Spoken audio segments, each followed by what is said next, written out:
Et parallèlement à l'activité des structures de soins, vous le savez, la situation sanitaire fait que la demande de sang a aussi augmenté. Le centre de transfusion sanguine de l'hôpital fonctionne à flux tendu depuis 8 mois maintenant. La collecte de sang est devenue très compliquée. Le docteur Julien Brou, chef du service, est avec nous justement pour faire un appel aux dons. Merci d'être avec nous, docteur. D'abord, ce chiffre en 2019, rappelons que 2000 patients ont été transfusés. Aujourd'hui, on le sait, les cas positifs de Covid-19 n'ont pas forcément besoin de transfusion sanguine. Comment expliquer la demande de sang qui augmente ? Tout simplement, depuis quelque temps, j'ai constaté que l'hôpital sort un petit peu de cet esprit Covid. Les blocs opératoires se remettent à fonctionner et l'activité chirurgicale augmente. Et bien sûr, et ça génère bien sûr une demande croissante en produits sanguins labiles.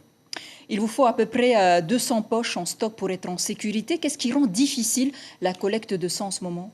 Tout simplement, depuis le mois de mars, nous avons stoppé toutes les collectes extérieures qui représentaient 60% de notre capacité d'approvisionnement. Donc il me restait 40% pour obtenir suffisamment de poches pour toutes les structures hospitalières du territoire. Donc une situation extrêmement compliquée. Et je tiens encore à remercier tous les donneurs de sang du territoire, du Fénois, pour m'avoir aidé à gérer au mieux cette transfusion du pays, la nôtre, celle de la Polynésie française.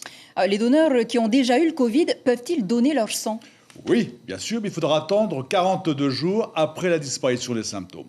Donc tout est bien cadré. Nous suivons à la lettre les référentiels nationaux. Donc aucun risque de contracter le Covid-19 après transfusion, et bien sûr, aucun risque de contracter le Covid-19 en venant au CTS donner son sang. En ce moment, c'est vrai que vous avez des difficultés à faire la collecte de sang. Comment vous allez faire face à l'urgence ? Heureusement, j'ai des outils. J'ai l'association des donneurs de sang, qui était un pilier très intéressant pour moi, qui relaie l'information. J'ai le SMS, et puis également les appels, et puis ces donneurs de sang réguliers qui viennent régulièrement donner leur sang, m'aider à gérer des situations quelquefois critiques. Alors, vous avez vu dernièrement, à côté de la cathédrale, vous allez réitérer ce genre d'opération pour... Oui, je tiens encore à remercier Père Christophe de nous avoir ouvert les portes de son presbytère, qui m'a permis de créer un petit centre de transfusion délocalisé à PK0, à côté de la cathédrale. Donc 2 centres de prélèvement, un centre au Taonnet et un centre à la cathédrale.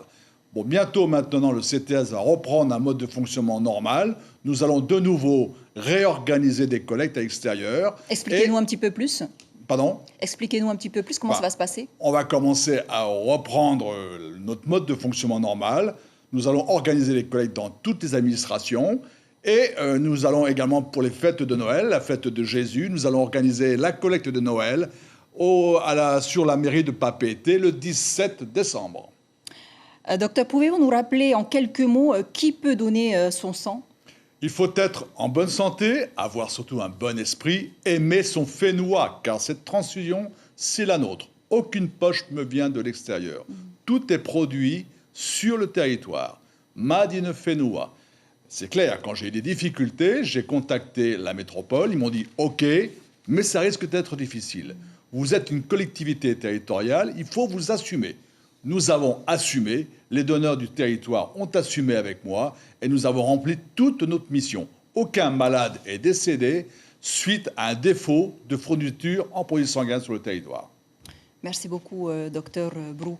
On retiendra que le centre de transfusion du Taonnet a toujours besoin de sang et encore plus en cette période de crise sanitaire. Merci.